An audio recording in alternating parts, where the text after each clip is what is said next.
Olá a todos, meu nome é César, você está no canal das Antiga 80 e hoje edição 331 do Respostas de Sábado. Para você que não conhece, Respostas de Sábado é uma sequência que eu faço aqui, que vai ao ar, como o nome já diz, todo sábado, onde eu respondo perguntas, críticas, sugestões, dúvidas, né, que o pessoal tem com relação a essa geração aqui, e quando eu posso responder, quando eu consigo responder, a gente bate um papo aí sobre esse assunto. Tem interesse em escutar aqui as dúvidas, as perguntas que o pessoal tem? Continue assistindo o vídeo até o final. Tem interesse em fazer uma pergunta para que eu possa responder? Faça aqui no 331, que lá no 332, se o criador desejar, eu vou te responder. Então basicamente é isso que você vai ver no vídeo de hoje.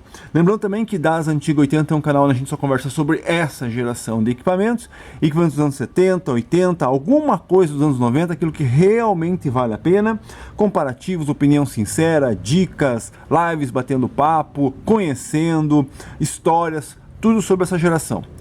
Tem interesse? Inscreva-se no canal, ative o sininho, não esqueça de dar o like para ajudar. Então vamos lá, primeiro recado, estou gravando esse vídeo na sexta-feira à tarde, então se você fez uma pergunta no sábado de manhã ou na sexta à noite, óbvio, eu não vou conseguir te responder, então você vai ter que refazer a pergunta aqui no 331 para que eu possa te responder no 333. Outro assunto aqui é o seguinte, eu só respondo perguntas na maior parte das vezes aqui mesmo, tá? Então tem muita gente que faz perguntas em outros vídeos, eu não tenho como ficar respondendo nos outros vídeos. É justamente por isso que eu criei essa sequência aqui, para você fazer a pergunta aqui e eu te respondo em vídeo, que fica muito mais fácil.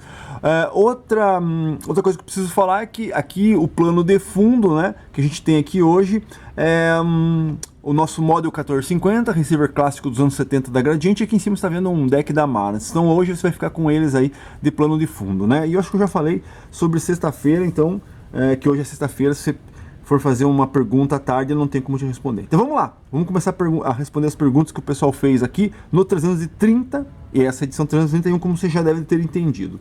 Vamos lá então. Norton Luiz é membro do canal? Sim, aqui nesse canal a gente tem um setor de membros, onde eu posto dicas, bastidores aqui do canal, coisas que eu não consigo ou que eu não posso, né, postar no canal aberto aí, eu posto lá no setor de membros, tá?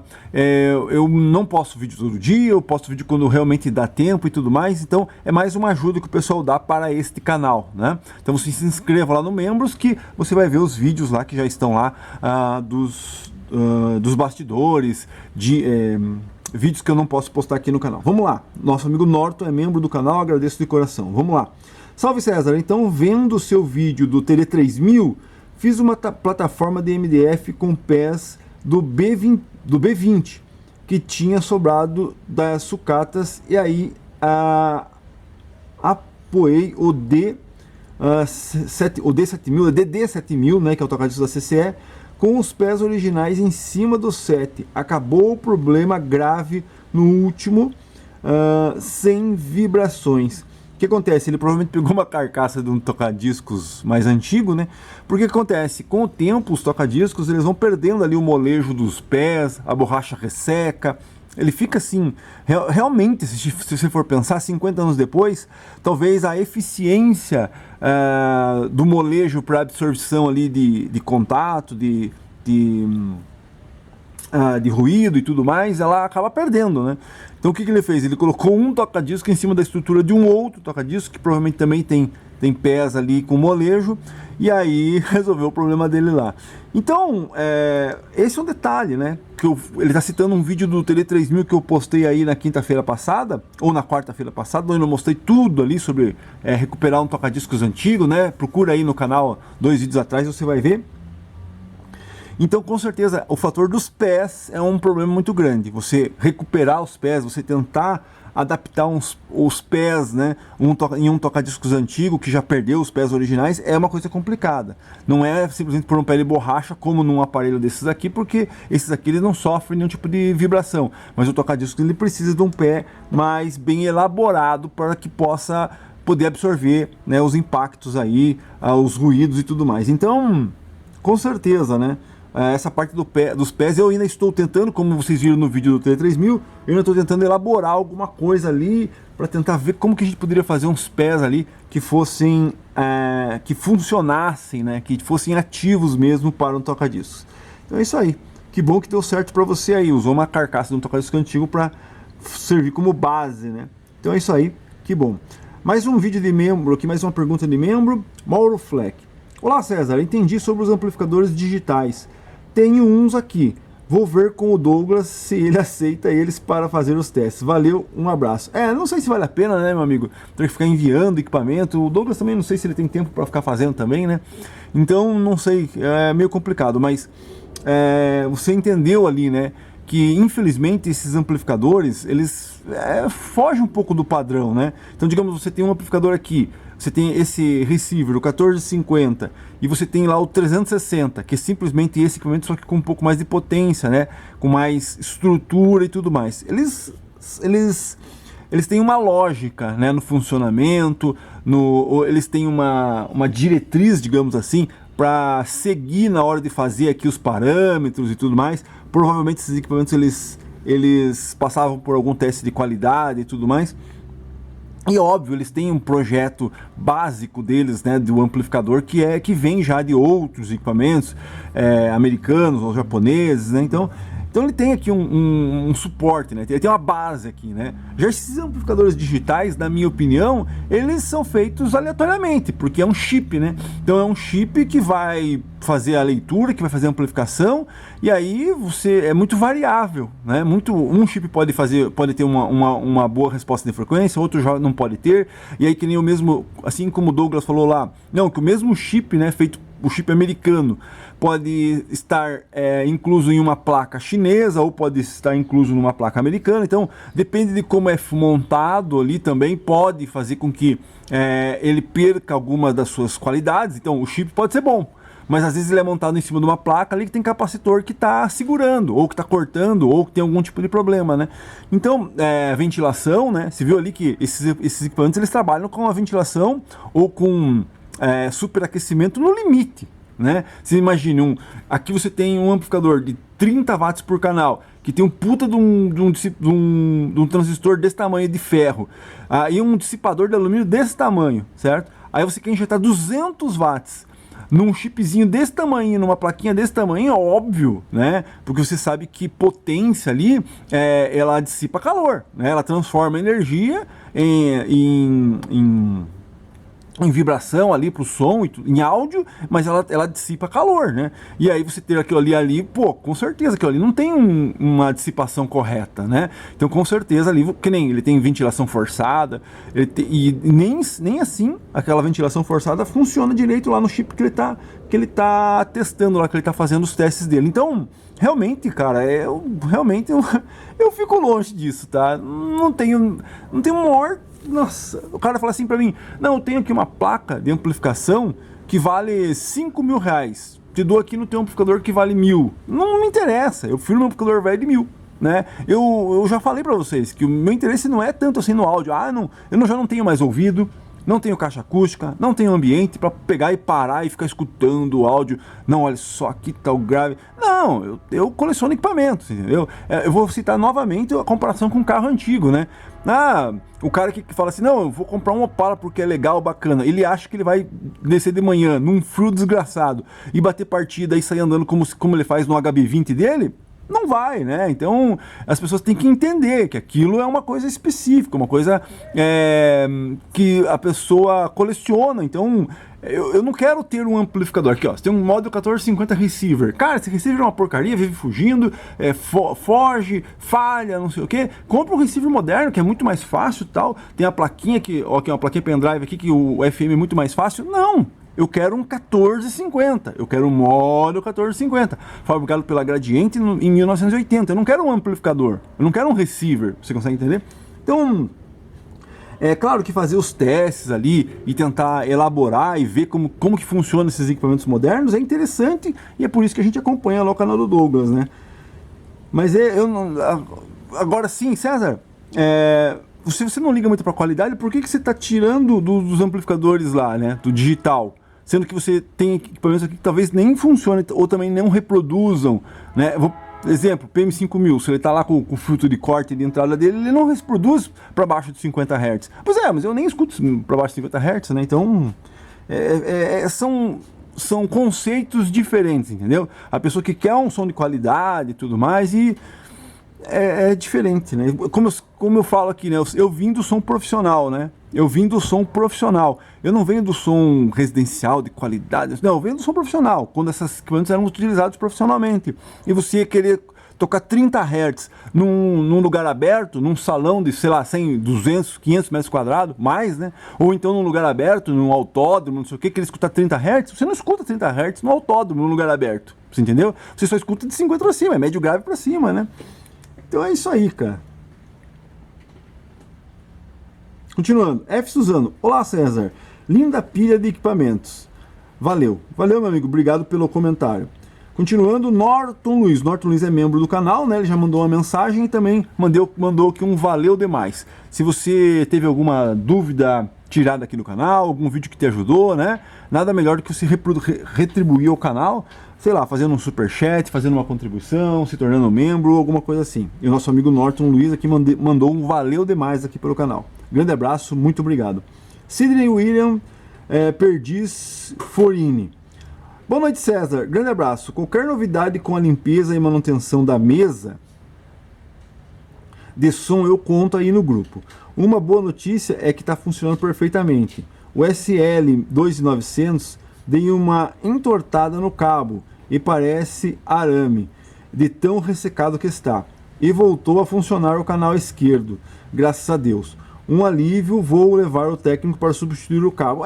Substituir o cabo do 2900 não tem tanto segredo, né? Você vai ter que virar ele de ponta cabeça, tirar a tampa e desconectar ali da plaquinha que liga os cabos RCA aos fios da cápsula, né?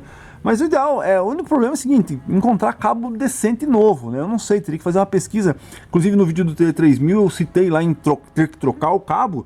Num deles está com o cabo cortado, eu vou emendar RCA naquele cabo ali mesmo, entendeu? Não vou trocar cabo RCA inteiro, não. Porque eu me lembro, ó, vou citar aqui uma história rápida, né? Eu me lembro de a gente trocar cabo RCA de MK2, né? Por esses cabos que o pessoal vendia aí por metro, aqueles tipo automotivo de 5 metros para ligar. Cara, aquilo ali era uma porcaria, fininho, qualquer coisinha quebrava, não vale a pena, né? Então tem que tomar cuidado na hora de trocar alguma coisa original por alguma coisa que se vende hoje dizendo que é de boa qualidade, tá? Não é, você tem que ir lá olhar, principalmente hoje em dia que você compra as coisas pela internet, né? Então você compra pela internet, você não consegue ver, pegar o material e ver se é bom ou não. Tem que ir numa loja de som profissional, som automotivo, sei lá, ir lá e olhar o cabo. Putz, o cabo é bom, é duro, é maleável, sei lá, é de boa qualidade, é firme, né? Porque você acaba comprando pela internet e chega na tua casa um troço que você acaba se arrependendo. Continuando, que bom lá que você está mexendo na mesa, tomara que dê certo para você.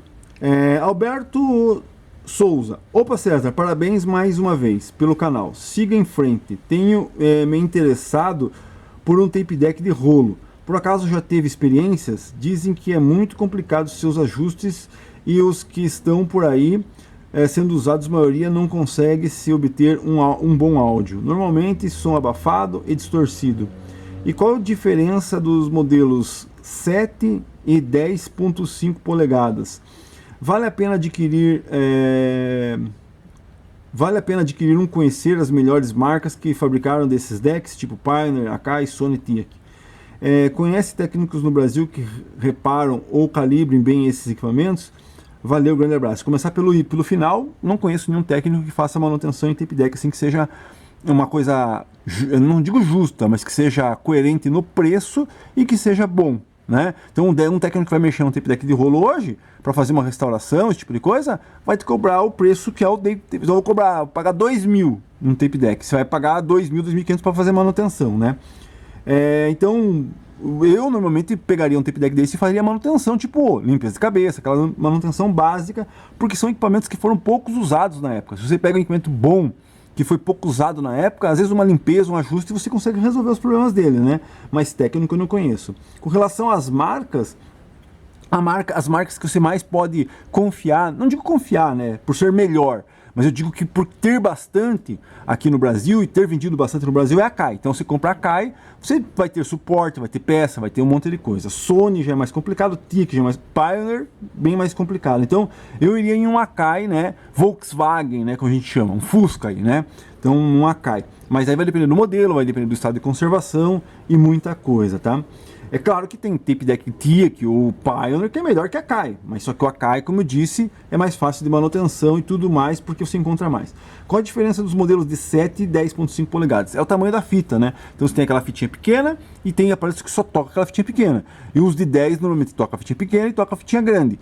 Não é o tamanho da fita, é a quantidade da fita. Então, fita de 7 cabe, sei lá, 2 horas, dependendo da rotação, 4 horas, dependendo da rotação. Uma fita de 10 já cabe muito mais, dependendo da rotação. Nem todo tape deck de 7 toca 10, né? Já os de 10, todos tocam 7, se eu não me engano, pode ser que tenha alguma exceção. Então, o de 10 é mais valorizado, porque você tem as duas opções de fita, de tamanho de fita, né? Mas encontrar a fita de 10 também não é muito fácil, né? Aí, claro que tem outros equipamentos mais profissionais e tudo mais, que daí se muda a polegada da fita, né? Tem fita... putz, eu me perdi agora, mas tem a fita fininha, tem a fita grande. Fita de estúdio é quase 2 polegadas, né? Uma fita grossona assim. Então, mas basicamente o que você vai encontrar aqui no Brasil é a fita normal, essa fita que se utiliza no maior dos toca-fita, só muda o tamanho da quantidade da fita, né? Tape deck de rolo, por acaso, ajuste, é complicado, né? Não, é que as pessoas, o problema das pessoas é que tem que entender o seguinte, que é um tape deck de rolo dos anos 70, e óbvio que se hoje se for pegar um pendrive, alguma coisa, ele vai ter uma qualidade, né? Assim, como é que eu posso dizer? Você vai escutar uma coisa melhor, certo? Então, esse que é o problema. Então, mas se você pegar um tape deck que esteja bom, com cabeçote inteiro ainda, esses tape decks duram para sempre. Se o cara cuidou bem dele, ele vai durar para sempre, na minha opinião. O problema é sempre que tem alguns componentes básicos desse tipo de equipamento que complica. Exemplo, você tem que entender que ele tem um motor forte. Você já mexeu com o motor de portão, né? Então ele tem um motor forte ali e tem que ter um start, certo? Tem que ter uma energia para mandar para ele girar. Então, normalmente esses tape decks costumam dar problema nos capacitores do motor ali. Então tem que trocar, né? Eu tenho um aqui que eu já testei, tá bom, tal, mas de vez em quando ele flutua. Eu vou acabar pegando ele um dia e trocando esse capacitor aí para ver se melhora, entendeu?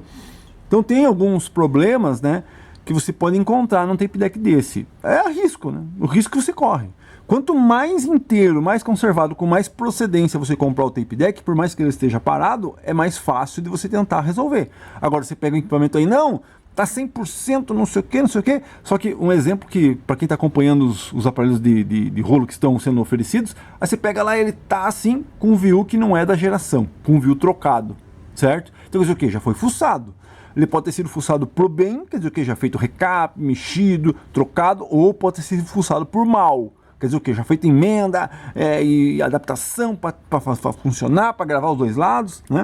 Então pode ter esse tipo de coisa. Mas infelizmente, como todo equipamento antigo, você vai correr esse tipo de risco, não tem como, né? Toda coleção de equipamento vintage ou vintage, como vocês queiram, tem esse tipo de risco. TBTons é membro do canal também, vamos lá. Salve César, boa noite. César, meu receiver 1450 apresenta o seguinte defeito: quando seleciono na rádio, toca os dois canais perfeitamente, mas quando seleciono para fono ou auxiliar, só toca um canal. E para completar a bizarrice, coloquei um CD 3500 só para ver os VUs atuando. Quando seleciono fono ou auxiliar, só toca um canal. Uma coisa estranha acontece, dou o power no CD 3500 e o canal parado volta a funcionar. Porém, agora mais alto, tendo que nivelar o sinal do balanço. Pergunta: o que pode estar acontecendo? Tem alguma opinião sobre o assunto? Desde já agradeço o sucesso ao canal. Dourados, Mato Grosso do Sul, só vi ao vivo e a cores. Então, na verdade é o seguinte, ali esse 1450, inclusive ele está aqui na minha frente, ele tem uma plaquinha lá atrás. Então, quando você tem os RCAs, o de RCA de auxiliar e o RCA de fono, ele tem uma plaquinha lá atrás, sabe? Uma plaquinha assim grudada lá, certo? Quando ele vai conectado. E dessa plaquinha, porque ele tem alguns detalhes do fono, passa o sinal para a chave. Ali às vezes dá mau contato. Então você tem que tentar abrir ele e tentar ver se não tem um mau contato ali nas soldas dessa plaquinha que está ali atrás, tá? Resolvendo isso, você vai procurar mau contato. Dá mau contato em chave, olha lá, ó. Aí, ó, pronto. Tá? Já tá aí, ó. Você entendeu? Ó, mau contato na chave, ó. Olha lá, ó. Tá vendo? Então você tem que procurar mau contato nos potenciômetros e tudo mais, vai procurando mau contato. Agora, quando você dá o power, ele volta e volta alto o sinal, aí pode ter algum defeito eletrônico, daí já é mais complicado de resolver. Mas antes do defeito eletrônico, você precisa procurar algum tipo de defeito que a gente chama mecânico, né? Então, mau contato. Aqui, ó, olha lá, ó, mesma coisa aqui já deu. Já deu e parou, né? Quase que deu. Olha lá, ele vê que o de baixo, ele demora para. Então é isso aí, né? Então tem que ver mau contato aqui, mau contato na chave ou naquela plaquinha, como eu disse, você tem que abrir o aparelho, é difícil de mexer ali, nesse aqui tá com problema, tá, no fono. Mas tem que mexer ali naquela plaquinha, ressoldar ela inteira. Nesse aqui um dia eu vou pegar a Helena para fazer isso. Na verdade eu já fiz uma vez e já voltou o problema novamente, né? Então são esses os detalhes que você pode mexer. Pode mexer na chave pré-power lá também, lubrificar a chave pré-power. Se isso não resolver o problema, infelizmente pode ser algum tipo de solda fria em algum lugar, né? Que quando se injeta um sinal mais alto ele volta, sinal mais baixo a corrente cai, ele dá um mau contato, né? A solda fria. Solda fria normalmente quando você injeta muita corrente, né? Exemplo, você pega aí aqueles negócios, capacitor de fluxo, né?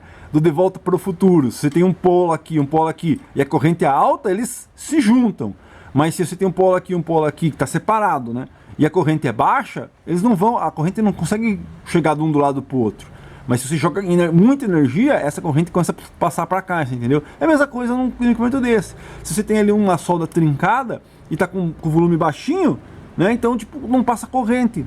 Agora, se você aumenta o volume, aí aí começa a passar corrente, ela passa a corrente mesmo com um buraco ali, ou com uma distância entre uma solda e outra, né? Então isso pode ser um sinal, esse negócio de você baixinho, toca um lado, quando você aumenta, toca os dois lados, pode ser solda fria mesmo em algum lugar, ou até mesmo um transistor, alguma coisa com mau contato, né? E aí isso daí só resolve com refazendo solda, esse tipo de coisa, mas daí é a parte eletrônica que você teria que fazer, né? Cervejando no AP, alguma coisa assim. Vamos ver o que ele falou aqui pra gente. Olá, procuro para amplificador da Nashville. Tem ideia de onde encontrar um? Puxa, não tenho mais nenhum, já vendi os meus, não tenho mais nenhum. Infelizmente, teria que pesquisar aí. Se tem algum na internet sendo oferecido, analisar, ver se tá bom, se não tá, se o preço tá ok. Isso aí só em live, mas não sei. Teria que verificar bem certinho. Infelizmente, eu não tenho nada e nem sei de nenhum que esteja à venda para te oferecer, né? Continuando, Roberto CWB, ele também é membro do canal. Vamos lá. Olá César, sobre as versões do tuner Polivox TP5000, gostaria de confirmar, existe a versão com o ponteiro preto, onde os knobs são foscos? Existe a versão com o ponteiro prata, porém com os knobs ainda foscos? E finalmente, existe a versão com o ponteiro prata e os knobs brilhantes, bem polidos? É isso mesmo, Grato? Cara, o TP5000 não, né? O TP5000... Todos os botões de push, eles são os mesmos, tá? Não tem nenhum aqui? Não tem nenhum aqui perto de mim.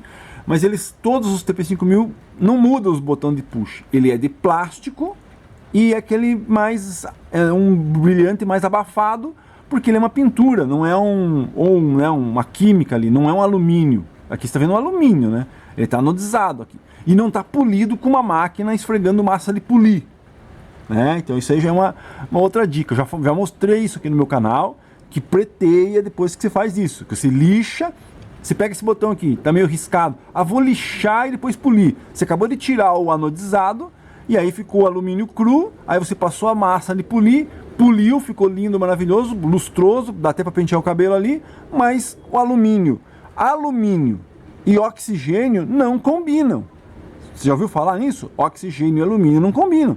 Né? Então o alumínio tem que estar protegido, porque senão o oxigênio come o alumínio. Então você pega um botão desse e lixa, tira o anodizado, tirou a proteção, deixou no alumínio cru, poliu, fechou, passou massa.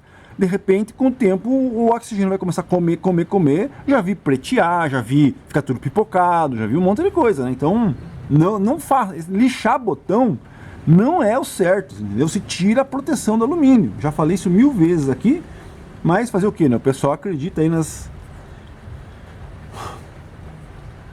Continuando, então no TP5000, os botões, eu não quero ser a pessoa que sabe tudo, a pessoa que quer mandar no que pode acontecer. Não, você faz o que você quiser, só estou te dando essa dica. Mais de 30 anos de experiência, eu vou te dizer. Já peguei CM5000 que eu coloquei os botões num caneco, com veja para poder limpar e esqueci. No outro dia fui lá, tava preto. Aconteceu aqui comigo já, uns anos atrás, nesses mesmos botões. Esqueci ali no negócio, isso aqui preteou tudo. Por quê? Porque comeu o anodizado, né? Então não dá esse negócio de, tá arriscado, vou passar uma lixinha, fazer um polimento, vai ficar bom. Não vai ficar bom. Vai ficar bom na hora e nem fica bom na hora. Fica um lustroso estranho, né? E depois com o tempo vai pretear. Bom, então o TP5000, todos os botões de apertar são a mesma versão, que é a versão de plástico. Aquela versão que você encontra que é de alumínio, o botão nos PM5000, no teu CM5000 e no teu PM5000, meu amigo Roberto, eles são os de alumínio, né? Porque é caixa verde ainda. Então são os de alumínio. Aqueles ali, aqueles botões não tem no TP5000. O TP5000 veio depois. E depois só saiu com botão de plástico, certo? E o TP5000 você pode encontrar com o ponteiro cromado e com o ponteiro preto. TP5000, já vi os dois, tá? E também você pode encontrar aquele filete onde tem as estações, os números aqui, cinza fosco e também anodizado assim, escovadinho, certo? No TP5000. Já os botões são sempre os mesmos de plástico, não muda, tá? Então acho que era essa a tua pergunta, né? Então não tem TP5000 com botão de alumínio mesmo, só os de plástico. E varia ali o ponteiro, né? E também aquele acabamento que vai aqui e também o estéreo, pode ser vermelho ou laranja. Tem que emendar o vídeo. Então é isso, se era isso a tua pergunta, meu amigo, ou se tem mais algum detalhe que você queira perguntar, pergunta aí, a gente continua conversando. Esse tipo de pergunta sobre detalhe do equipamento, esse tipo de coisa, acabamento, eu gosto muito porque eu prezo pela originalidade do equipamento, né? Saber como ele era, como ele saiu e tudo mais. Muito obrigado pela pergunta. Darcy Ribeiro, tem um deck gradiente na cor chumbo, nem sinal de virar um verde.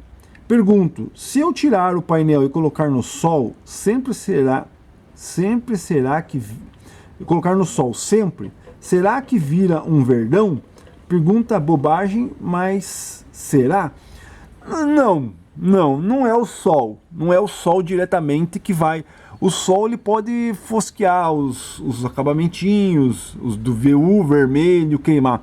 Não é o sol, né? Que na verdade é o sol, mas não colocando um painel diretamente ao sol vai querer, tipo, ele sempre esteve chumbo. Agora vou deixar ele direto no sol. Capaz dele mudar para outra cor, queimar, alguma coisa, mas se transformar no verde, como acontece com os equipamentos da linha System One, não. Você entendeu? Qualquer luz UV, o equipamento pode estar dentro da sala da pessoa e nunca ter pegado o sol, mas qualquer tipo de contaminação com luz UV vai esverdear. Agora, se o teu em 50 anos não esverdeou, talvez ele não esverdeie mais. Eu tenho aqui um CD1, né, que é um exemplo clássico disso. Ele está indo para o verde, você percebe que ele está querendo ir para o verde, mas ele ainda está na cor original, não esverdeou, certo? Mas por que ele não esverdeou? Porque a pessoa sempre utilizou ele embaixo de uma lona. Então quer dizer o quê? A pessoa usava o equipamento e era numa piscina que ele usava o equipamento. Então quer dizer o quê? Pegou sol. Só que sempre ele utilizava no final de semana e tal, esse equipamento, essa linha 1 dele, e daí cobria com essa lona e depois só voltava 2, 3 semanas, uma casa de campo, né? Então daí ele ia lá na piscina, tirava o som, tal, tocava o som, cobria com essa lona. Uma lona que veio junto com ele, eu tô com essa lona aqui ainda, que era que veio junto com ele.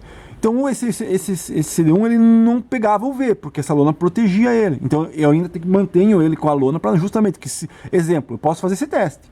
Ó, esse equipamento aqui nunca pegou luz, sempre ficou debaixo da lona. Eu posso deixar ele aqui, sei lá, 1 ano sem pôr a lona nele, ele vai esverdear, Mas no teu caso, se ele não esverdeou até agora, muito difícil dele esverdear, entendeu? Continuando, Álvaro Castanho. Boa noite, César. Amigo, qual a finalidade de uma mesa de som e um mixer e um conjunto de aparelhos sonoros? Cara, a mesa de som é simplesmente um microfone. A diferença é que a mesa de som é para microfone e para esses equipamentos mais antigos, a mesa de som serve porque você tem regulagens, graves, médios e agudos por canal, né? Então você consegue ainda ligar algum equipamento ali e ainda ter essas regulagens, mas os mixers modernos já tem isso, né? Mas basicamente um mixer para uma mesa de sons, a diferença é que uma serve para você ligar um monte de instrumentos, né? Tem as conexões com a impedância para instrumentos, microfones, esse tipo de coisa, e claro, tem mais canais, e o outro é mais para equipamentos de áudio, então vai ter entradas para uma impedância diferente da mesa de som, entendeu? A única diferença é essa, você ter as duas coisas no mesmo conjunto, então um é para você usar microfone, outro para você usar equipamento normal. Alguém respondeu aqui, vamos ler, ó, já que tive que emendar o vídeo, vai ficar longo mesmo.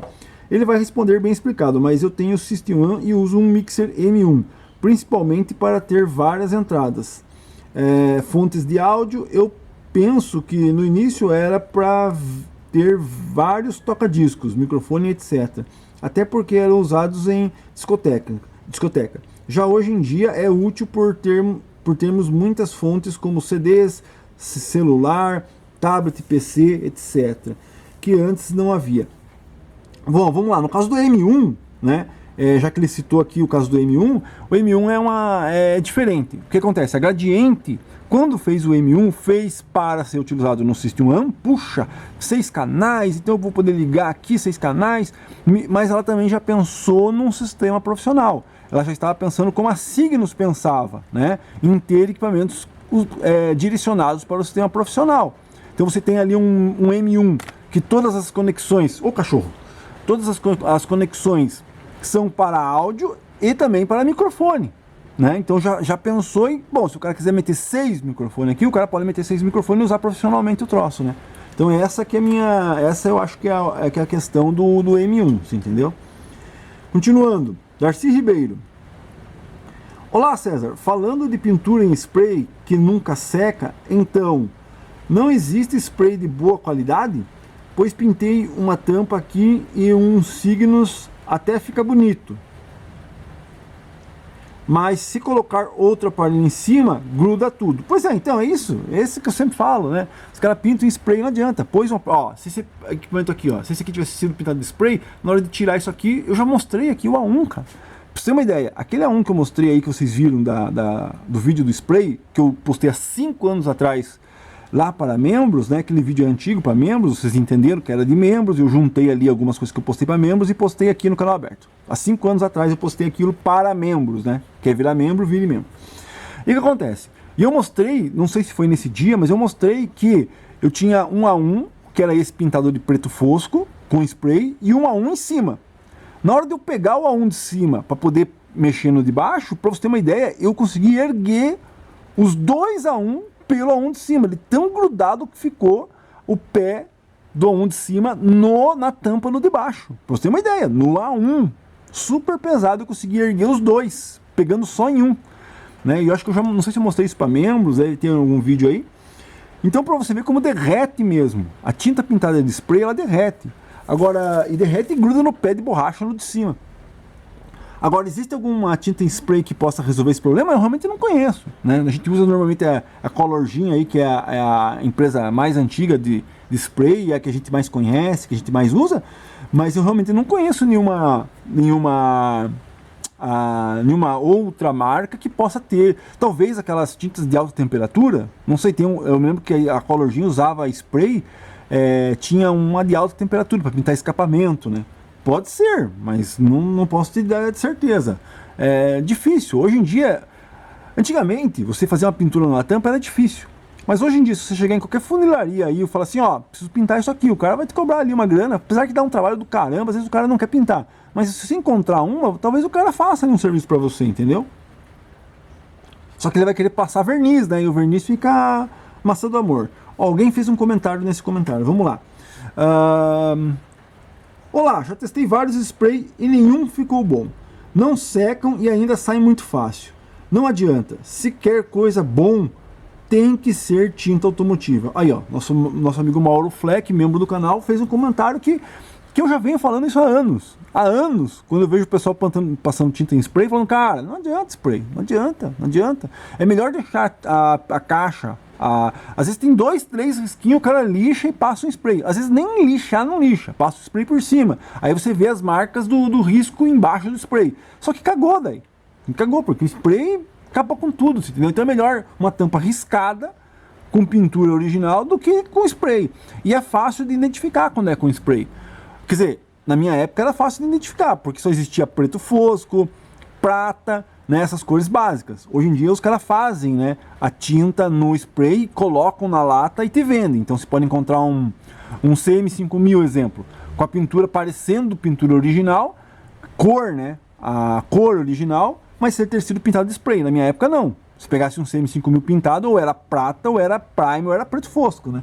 Mas hoje, como eles fazem a tinta e põem dentro da lata e dão para você pintar, então você pode encontrar um CM5000 parecendo ser original. Mas quando você olha a pintura, você vai ver ali que tá grossa, você vai ver que não tá uniforme, você percebe que não é original, né? E que não foi feita num material, né, com pistola, esse tipo de coisa, né?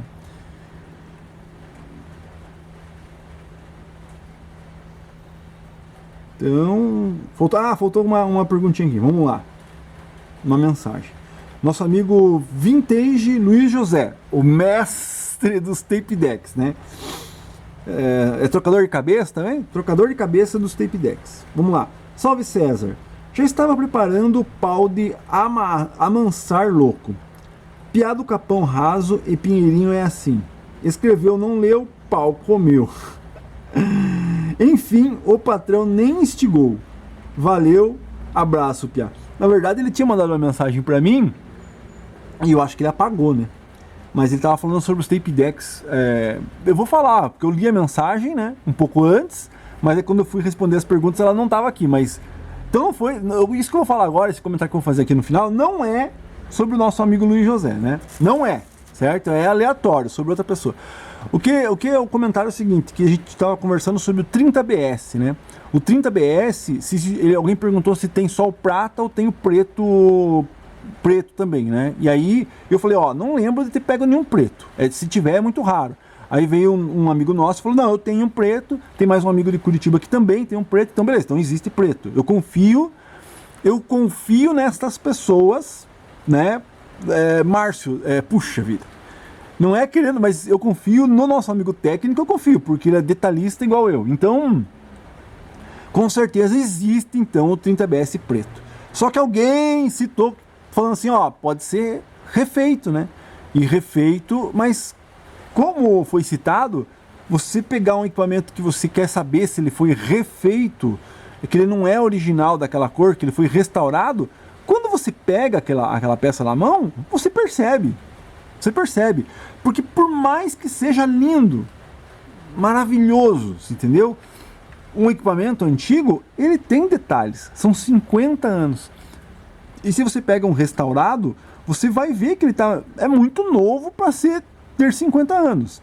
Eu já mostrei aquele painel do CD1, que era muito bem feito, né? Mas quando você põe um do lado do outro, você percebe. Por quê? Porque a pintura hoje que eles fazem, no epox, né? Ela é diferente do que era feita nos anos 70, nos anos 80, que era a tinta acrílica. Então, se você pegar um tape deck, um CD1, né, cor original, tipo, se eu pego um CD1 novo, lacado na caixa, nunca saiu da caixa, então coisa que não tem chance de ser desbotado, nada. Tire, põe em cima da mesa e pegue um painel refeito, novo também, perfeito, com excelente qualidade, e põe um do lado do outro, eu vou perceber que o seu painel é original ou não. Eu vou te falar se o painel é original ou não. Você entendeu? Com certeza, mas você tem que estar com ele na tua mão. Por quê? Porque não é só visualmente que você percebe, é na textura ali da tinta, né, na aspereza, né, uma tinta acrílica, como era pintado os carros antigamente.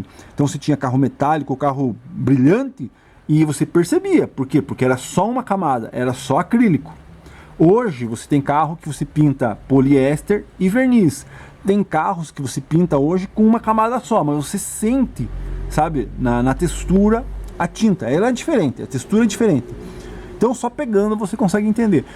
Para quê? Para a gente tentar descobrir se o equipamento foi falsificado ou não. E já que temos tempo aqui, uma das maiores falsificações que a gente pode ter é esses aqui, Então, aqui você tem um 750D, certo? Eu preciso pôr a tampinha de volta aqui, que tá feio sem tampinha, né? E as alças também. Só que esse aqui não vai alça, Eu já mostrei, já fiz vídeo sobre isso. Esse aqui não vai alça, porque é da versão mais antiga, ele não tem furo para alça, né? Mas o exemplo é esse e esse aqui, ó. Né? São dois 750D. E qual que é o maior sonho de quem tem um 750D e tem uma linha G da Gradiente, da Polivox? É ter um 750D G em excelente estado, certo? E original. Por quê? Porque você pode falsificar. É muito fácil. É só pegar esse equipamento aqui, ó, mandar para alguém fazer, o cara faz a alça. E outra, ter o equipamento G com alça G original é impossível praticamente. Então, um equipamento que é mosca branca de olho azul, na minha opinião, é um equipamento desse G, que é aquela grafite, né, igual o PM e o CM, com a alça original em excelente estado. É bem difícil de encontrar. Então, mas eu poderia pegar uma carcaça dessa que eu tenho aqui, ó, pego esse painel, pego essas alças original, pego aqui a alça original e mando fazer tudo V, tudo G, certo? E aí, será que eu consigo fazer com que uma pessoa acredite que seja original esse painel? Aí o que você vai fazer? Você vai tirar o painel e vai olhar. Porque normalmente aqui nesses painéis, atrás tem um carimbo, ok. Nesses painéis tem a marca da cola. A máquina que colava o acrílico, que colava os acabamentos, né? Para você replicar isso hoje, né, perfeitamente como era feita nos anos 80, é muito difícil. Então quem conhece um painel desse, vira o painel desse e vê a marca original da cola, principalmente porque essas colas dessa época elas são mais escuras, é um marrom mais escuro. Hoje em dia você encontra, mas é um marrom mais claro. E ela desbotou, né? Então você consegue, e também tem aquele detalhe de ressecar a cola. Então quando você pega um equipamento desse daqui, vira ele ao contrário, por mais que a pessoa consiga fazer certinho a marca da colagem ali das peças, certinho, perfeito, você vai ver que é uma cola nova, certo? A própria cola tem uma textura ali, que você percebe que é uma cola antiga ou não. Então se você pegar um equipamento desse daqui, G, olha só, pense bem, pega um equipamento G, né, grafite, zero, bem conservado, novinho e tal, e a pessoa te fala, é original. Bom, se ele está bem conservado e bem novinho, isso quer dizer o quê? Que ele, atrás dele está original, ninguém mexeu, né? Porque ninguém vai mexer no aparelho que está bem conservado. Se é um tudo riscado tal, você até pode entender que alguém foi lá, tirou, refez as colagens. Então se você pega atrás e olha, as colas tudo novinha, tudo não feito como padrão, aí você desconfia que pode ser uma restauração, uma réplica, pode ter sido reproduzido G, era um prata e foi reproduzido G. César, mas pra que isso, né? Por que essa chatice toda? Cara, ele é raro G, certo?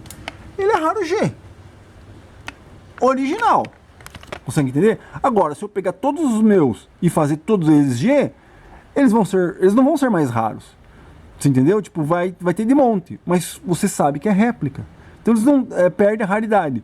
Então, original, 100% original, esse sim é raro. A réplica eu consigo fazer qualquer hora do dia.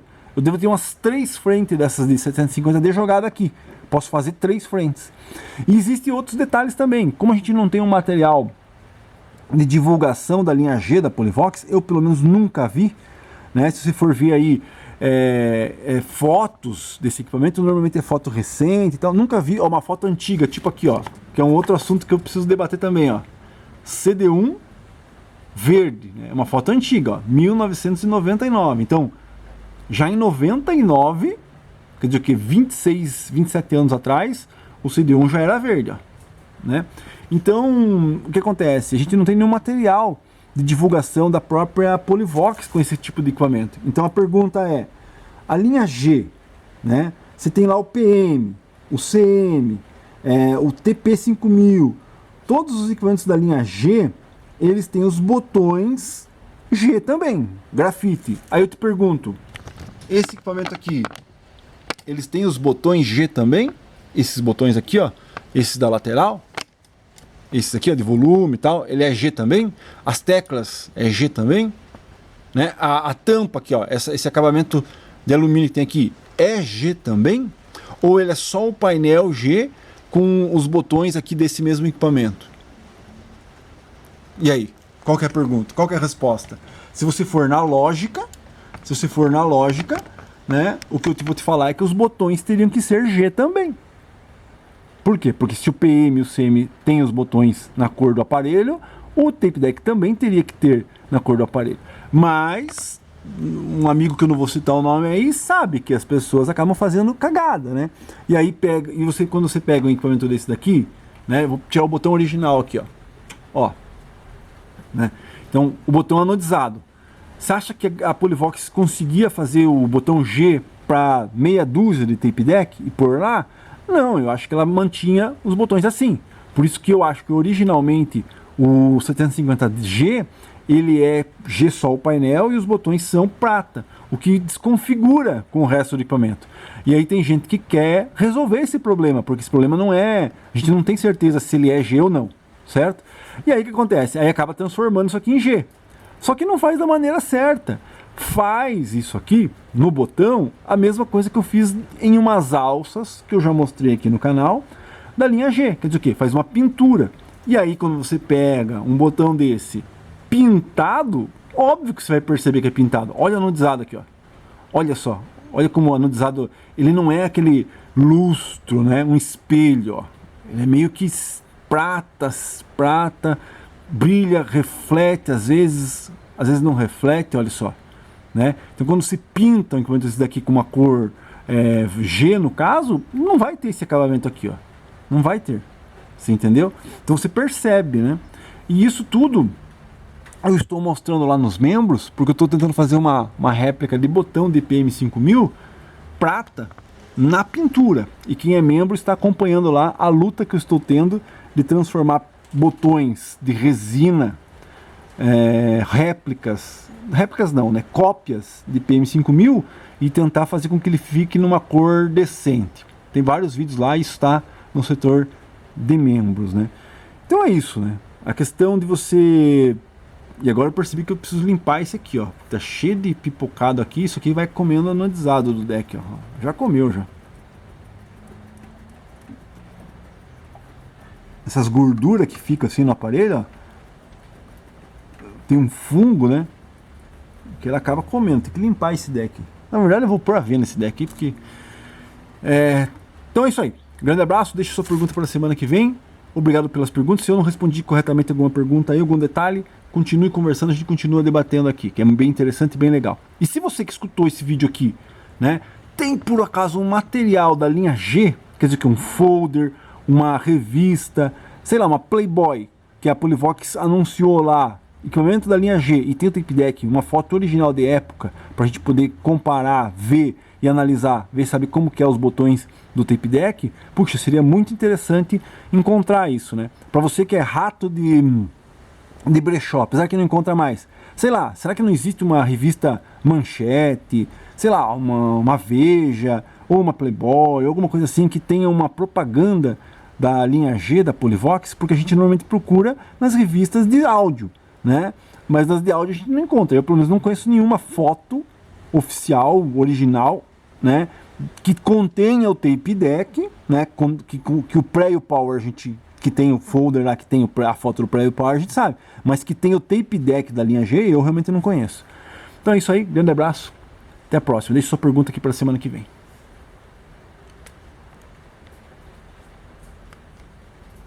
E vamos ver o que está tocando aqui. São compassivo de Jesus.